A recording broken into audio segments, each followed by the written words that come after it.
Bismillahirrahmanirrahim.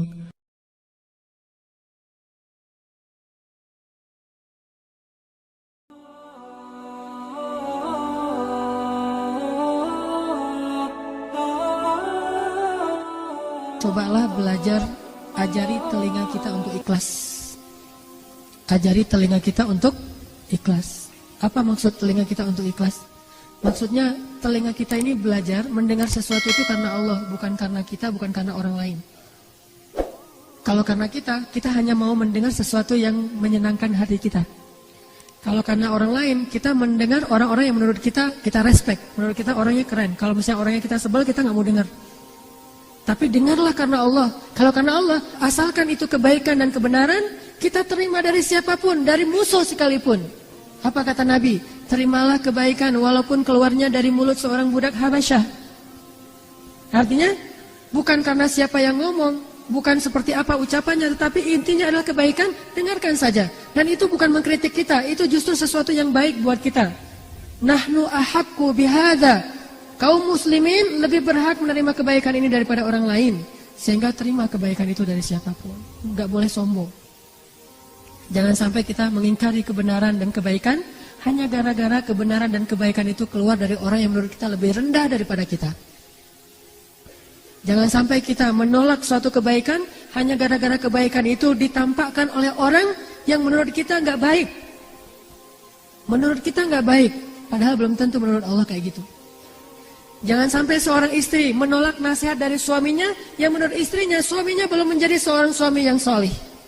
Jangan sampai seorang suami menolak kebaikan dari istrinya karena hanya berpikir istrinya belum taat kepada suaminya. Terimalah kebaikan dari siapapun, bahkan dari mulut seorang budak Habasyah atau dari musuh sekalipun. Budak Habasyah itu agamanya bukan agama Islam. Bukan agama Islam, budak pula dan bukan orang Arab. Jadi secara status sosial di masyarakat Arab itu jauh beda dengan orang Arab, Quraisy, Ahlul Bait. Tetapi tetap diterima yang namanya kebaikan dari siapapun juga. Kita belajar dari semua orang, kita menerima kritik dari semua orang. Nggak ada cerita saya seorang guru maka saya nggak boleh dikritik oleh muridnya. Bahkan seorang nabi pun dikritik oleh para sahabat dan beliau nggak marah. Siapa sahabat yang pernah mengkritik nabi? Habis-habisan kritiknya. Umar masuk Islamnya belakangan lagi tuh. Kalau Abu Bakar masih mending, kalau Khadijah masih mending. Ini Umar yang masuk Islamnya tuh setelah Nabi berdoa lama baru masuk Islam. Yang di masa jahiliyahnya pernah minum khamar, dosanya macam-macam. Kritik Nabi, ya Rasulullah, keras suaranya di depan Nabi. Sampai Allah sendiri yang menurunkan ayat, ya ayyuhalladzina amanu la tarfa'u aswatakum fawqa sautin nabi. Janganlah kalian mengangkat suara kalian di hadapan Rasul melebihi suara Rasul. Tapi Rasul gak marah. Allah yang mengajari mereka etika, tetapi Rasul nggak jadi baper gara-gara itu. Kenapa? Karena kalau itu emang niatnya baik, Umar berpendapat bukan karena marah ke Rasul. Umar berpendapat walaupun dia nggak setuju dengan Rasul, itu pasti karena Allah. Umar setuju dan nggak setuju, itu karena Allah. Kenapa? Karena Umar itu zahir dan batinnya sama. Zahir dan batinnya sama. Kalau dia zahir nggak setuju karena Allah, berarti batinnya juga gitu. Nggak ada munafik dalam, nggak ada dzi wajhain. Tidak ada bermuka dua di dalam diri Umar bin Khattab. Dia orangnya terus terang gitu. Sehingga Rasulullah paham banget karakter Umar. Umar mah karena dia nggak setuju, pasti nggak setujunya karena Allah, bukan karena dia nggak enak sama saya, karena dia ada masalah sama saya nggak.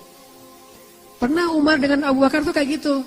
Abu Bakar ngusulin sesuatu, Umar bilang, menurut saya nggak kayak gitu ya Rasul. Baper Abu Bakar, tersinggung, nggak easy going. Akhirnya Abu Bakar bilang, Umar, kamu kayaknya seneng banget beda sama saya, kata Abu Bakar.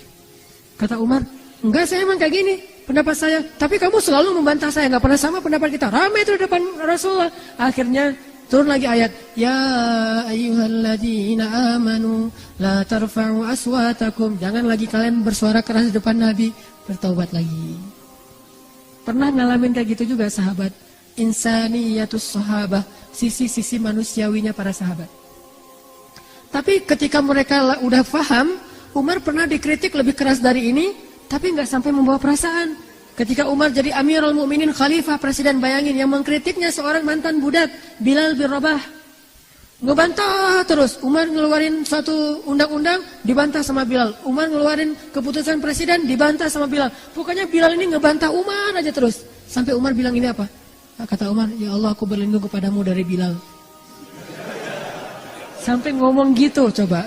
Saking kerasnya bantahan Bilal kepada Umar. Sampai Umar bilang, ya Allah aku berlindung kepadamu dari Bilal. Tapi Umar gak marah sama Bilal. Cuma udah gak tahan lagi gitu. Saking terus menerus gitu. Dalam keadaan bertubi-tubi terus menerus, deketan lagi waktunya, terus aja Bilal ngebojokin Umar sampai Umar terpojok banget, sampai Umar bilang, ya Allah aku berlindung kepadamu dari Bilal. Ini artinya mereka mah orangnya easy going banget. Pernah Umar di depan para jamaah habis sholat, kan zaman dulu mah presiden, dia juga ulama, dia juga imam sholat ya.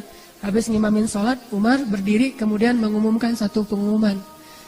Gara-gara ada pengaduan dari salah seorang perempuan, dari seorang laki-laki yang ngadu dia jomblo, udah tua masih jomblo. Ditanya sama Umar, kenapa kamu masih nggak jomblo? Kamu jomblo fisabilillahnya Istiqomah dan Al-Latif ya gitu. Kata dia, enggak, saya mah nggak jomblo bukan yang nggak mau nikah, bukan terlalu selektif, tetapi mahar-mahar perempuan sekarang mahal-mahal, wahai Amirul Mukminin. Saya bukan orang kaya, nggak sanggup membayar mahar perempuan. Walaupun hadisnya sebaik-baik perempuan yang paling murah maharnya, tetapi namanya manusia kadang-kadang menganggap dirinya, saya kan keren, jadi mahar saya mah 2 miliar gitu misalnya. Saya aja suka bercanda sama istri saya, karena bercanda doang sih gak serius. Anak saya menurut saya adalah bidadari saya, my angel gitu. Jadi saya bilang ke istri saya, nanti mahar dia tuh paling murah 4 miliar ya. Saya 3 miliar, kamu setengah miliar, dia setengah miliar, jadi saya dapat 3 miliar gitu-gitu. Jadi dicandain, maharnya mahal-mahal. Kalau teman-teman pergi ke Mesir, orang Mesir itu rata-rata nikahnya di atas 35 tahun. Kenapa? Sukses dulu baru bisa nikah. Saking mahalnya mahar orang Mesir. Makanya saya nggak punya istri orang Mesir. Maharnya mahal banget.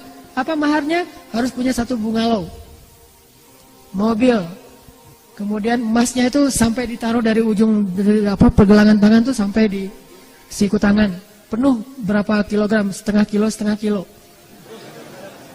Ngadulah nih seorang sahabat ke Umar, ya Amirul Mukminin, sekarang maharnya terlalu mahal dan segala macam. Saya tidak bisa menikah. Akhirnya Umar menjadi marah karena dia presiden, dia tinggal ngubah hukum aja. Ketika dia selesai sholat, dia katakan, wahai kaum muslimin, mulai sekarang saya akan buat peraturan bahwa mahar tidak boleh melebihi sekian dinar. Siapa yang selama ini maharnya sudah melebihi sekian aturan yang saya buat, maka kembalikanlah kepada laki-laki yang membayar mahar. Sebutlah misalnya 1 dinar. Siapa yang selama ini dapat mahar lebih dari 1 dinar, maka dia kembalikan sisanya kepada suaminya atau laki-lakinya. Seorang sahabiat mengangkat tangan, perempuan, dari belakang, dan itu kelihatan. Artinya masjidnya masih belum ada pembatas. Baru ada pembatas masjid di zaman masjid dalam Islam itu akhir-akhir ini. Dulu di zaman Rasul, di zaman sahabat, nggak ada pembatas laki-laki dan perempuan, hanya perempuan agak belakangan, biar beda dengan laki-laki. Lalu dia mengangkat tangan. Umar mengatakan, ada apa? Dia mengatakan, ya Amirul Mukminin, bagaimana engkau akan mengatakan sesuatu yang bertolak belakang dengan Al-Quran? Gimana maksud kamu? Allah berfirman dalam Al-Quran, setelah kamu memberikan mahar kepada istri-istrimu, janganlah kamu mengambil lagi mahar itu dengan jalan apapun. Inginkah kamu mengambil api neraka ke dalam perutmu? Akhirnya Amirul dimarahin sama perempuan itu. Apa kata Umar? Banyak orang yang lebih fakih daripada Umar bin Khattab. Coba, nggak baper kan? Easy going kan? Banyak orang yang lebih ngerti agama daripada saya. Ya udah, saya tarik lagi, nggak jadi peraturannya. Coba, presiden coba, bisa kayak gitu. Namanya kebenaran, terima aja. Kalau emang kita salah, kenapa kita mau gaya-gayaan? Ngakuin aja kesalahan kita. Udah, akhirnya tarik lagi peraturannya, nggak jadi. Sesungguhnya siapa yang memurahkan mahar, maka itu baik. Yang sudah mahal ya udahlah gitu.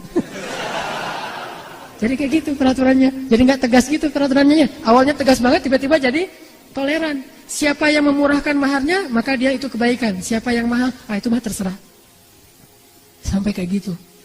Terjadi lagi di zaman Abdullah bin Mas'ud. Mungkin sebagian ibu-ibu udah pernah dengar ceritanya. Ada seorang sahabat, saya lupa namanya. Dan kalaupun saya ingat mungkin gak perlu disebutkan juga namanya, karena ini salah satu adegan yang lucu. Ada seorang sahabat jadi kayak gubernur gitu di sebuah wilayah Islam. Namanya dulu mungkin masih sedikit ulama, jadi dia gubernur, dia ulama juga. Masyarakat minta fatwa kepada gubernur. Datang kepada gubernur, Pak, saya mau minta fatwa seorang laki-laki dengan istrinya. Fatwa apa? Gini Pak, saya itu minum susu istri saya, kata dia. Terus gimana nih status saya sebagai suami? Apakah jadi terputus sehingga saya jadi anak susu dari istri saya? Coba gitu pertanyaannya. Ini pertanyaan fikih ya, ini bukan vulgar. Emang kayak gitu ceritanya. Saya minum susu istri saya, sehingga apakah dengan demikian saya sudah menjadi anak susuan? Kalau jadi anak susuan kan berarti saya udah nggak jadi suami dia lagi, jadi anak susuan. Beda statusnya gitu. Sahabat ini bingung. Akhirnya dia, oh iya, kalau gitu kamu udah jadi anak susuan dia, berarti kalian sudah cerai nih, udah nggak bisa lagi. Kalian jadi ibu dan anak. Oh gitu ya? Ya gitu. Kayak seorang ustadz ditanya nggak tahu dalilnya, asal jawab aja gitu. Udah ya gitu. Akhirnya karena udah dibilang kayak gitu, dia pulang dengan sedih suami istri. Ya kita mah jadi anak sama ibu ya. Gitu. Masih mending saya kan adik kakak, ini mah anak ibu. Statusnya lebih pahit lagi tuh, itu udah sakit banget tuh statusnya. Sakitnya tuh di mana-mana gitu. Melihat istrinya, dulu manggilnya Yayang, Bebeb, apalah istilahnya ya. Sekarang manggilnya Bu, Yana gitu. Enak banget tuh, gara-gara salah fatwa. Udah difatwain gitu, akhirnya pulang sedih, udah nggak bisa lagi apa-apain, bukan lagi suami istri, udah sedih banget. Tiba-tiba berita ini terdengar ke seorang sahabat di Madinah, dia ahli Al-Quran namanya Abdullah bin Mas'ud. Yang hafal 1 juz hanya dengan sekali dengar langsung hafal. Ilmunya banyak banget. Abdullah bin Mas'ud. Abdullah bin Mas'ud mendengar ini langsung mengatakan, Innalillahi wa inna ilaihi raji'un. Ini musibah. Langsung dia pergi ke negeri itu, dia memperbaiki keadaan di sana. Dia langsung datang ke gubernurnya, apa yang sudah kamu fatwakan? Kata dia, emang masalahnya apa? Ada yang bertanya, katanya ibu susu dan segala macam. Ya emang kayak gitu. Nah mana dalil kamu? Nggak tahu, menurut saya sih kayak gitu. Coba dimarahin sama Abdullah bin Mas'ud di depan pejabat-pejabatnya, di depan pegawainya, di depan orang banyak dimarahin. Terus kata Abdullah bin Mas'ud, sekarang kamu umumkan lagi yang sebaliknya. Kenapa? Karena Rasulullah bersabda, sesungguhnya batasan menyusui yang menjadikan dia anak susunya itu hanya 2 tahun. Di atas usia 2 tahun itu tidak jadi darah dan daging, udah minum aja sesukanya, nggak masalah gitu. Hanya di bawah 2 tahun yang berstatus jadi anak susuan. Di atas 2 tahun gak jadi anak susuan. Oh gitu, saya gak pernah dengar hadisnya. Makanya jangan berfatwa sembarangan. Wah, repot kan? Diundang lagi semua masyarakatnya yang udah tahu fatwa itu, termasuk orang tadi. Wahai kaum muslimin, saya salah. Nih jiwa besar nih seorang pemimpin, easy going, gak baper. Wahai kaum muslimin, saya salah, maafkan saya. Sesungguhnya manusia bisa bersalah. Jadi ada reason gitu, cari justifikasi. Manusia juga bisa bersalah. Dan mulai sekarang jangan pernah lagi kalian menanyakan fatwa kepada saya. Tanyalah kepada orang ini, Abdullah bin Mas'ud. Tidak halal saya mengeluarkan fatwa selama orang ini masih hidup. Akhirnya orang yang tadi pegangan tangan lagi, ya kita jadi suami istri lagi.